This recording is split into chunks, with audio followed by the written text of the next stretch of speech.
ಇದರ ಜೊತೆಗೆ ಬಿಜೆಪಿ ನಾಯಕರು ಕೂಡ ಕಾಂಗ್ರೆಸ್ನ ಬೆಳವಣಿಗೆಗಳನ್ನ ಹತ್ತಿರದಿಂದ ನೋಡ್ತಾ ಅವರು ಕೂಡ ರಿಯಾಕ್ಷನ್ ಕೊಡ್ತಾ ಇದ್ದಾರೆ. ಈಗ BY ವಿಜಯೇಂದ್ರ ಅವರು ಏನಂದ್ರು ಅಂತಂದ್ರೆ ನಾಯಕತ್ವ ಬದಲಾವಣೆಯ ವಿಚಾರಕ್ಕೆ ಸಂಬಂಧಪಟ್ಟಂತೆ BY ವಿಜಯೇಂದ್ರ ಅವರು ಹೊಸ ಡೈನಮೈಟ್ ಮಧ್ಯಂತರ ಚುನಾವಣೆ ವಿಚಾರದ ಬಗ್ಗೆ, ಆಗ್ತಿರೋ ಬೆಳವಣಿಗೆಗಳ ಬಗ್ಗೆ, ಅಸಲಿ ಆಟ ಈಗ ಶುರು ಅನ್ನೋದರ ಬಗ್ಗೆ ಮಾತಾಡಿದ್ದಾರೆ. ಹೊಸ ಬಾಂಬ್ ಸಿಡಿಸ್ತಾ ಇರೋದು ಮಧ್ಯಂತರ ಚುನಾವಣೆ ಆಗುತ್ತೆ ನೋಡ್ತಾ ಇರಿ ಅಂತ. ಸಿದ್ದರಾಮಯ್ಯ ಬಿಟ್ಟು ಯಾರೇ ಸಿಎಂ ಆದ್ರೂ ತಾತ್ಕಾಲಿಕ ಅಷ್ಟೇ.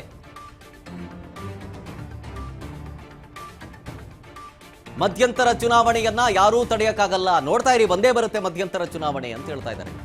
ಸ್ಫೋಟಕ ಸ್ಟೇಟ್ಮೆಂಟ್ ಕೊಟ್ಟಿರೋದು ಬೆಂಗಳೂರಿನಲ್ಲಿ ಬಿಜೆಪಿ ರಾಜ್ಯಾಧ್ಯಕ್ಷ BY ವಿಜಯೇಂದ್ರ. ರಾಜ್ಯದಲ್ಲಿ ಅವಧಿ ಪೂರ್ವ ಚುನಾವಣೆ ಬರುತ್ತೆ, ಹೊಸ ಬಾಂಬ್ ಸಿಡಿಸ್ತಾ ಇರೋದು ಇದು. ಮಧ್ಯಂತರ ಚುನಾವಣೆ ಬರುತ್ತೆ, ಕಾಯ್ತಾ ಇರಿ ಅಂತ. ಯಾಕೆ ಹಿಂಗಂದ್ರು ಅಂತಂದ್ರೆ,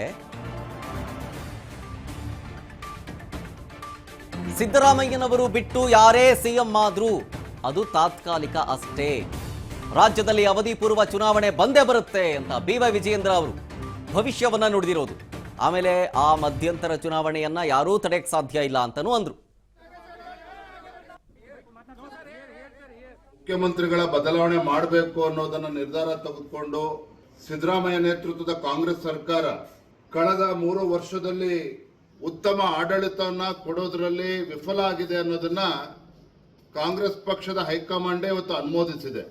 ನಿನ್ನೆ ದಿನ ದೆಹಲಿನಲ್ಲಿ ಸುಮಾರು 5-5.5 ಗಂಟೆಗಳ ಕಾಲ ಮ್ಯಾರಥಾನ್ ಮೀಟಿಂಗ್.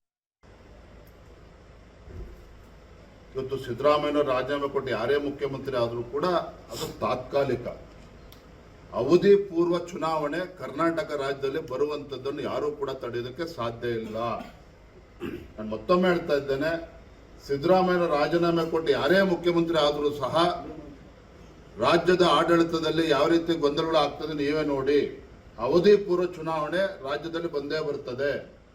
ನೀವು ಕೇಳಿರ್ತಕ್ಕಂಥ ಪ್ರಶ್ನೆಗೆ ನಾನು ರಾಜ್ಯದ ಅಧ್ಯಕ್ಷನ ಹೇಳುವಂಥದ್ದು, ನಾವು ಜನರ ಮುಂದೆ ಹೋಗ್ಬೇಕಾಗಿರ್ತಕ್ಕಂಥದ್ದು ನಾವೇನ್ ಮಾಡ್ತೇವೆ ಅನ್ನೋದನ್ನ.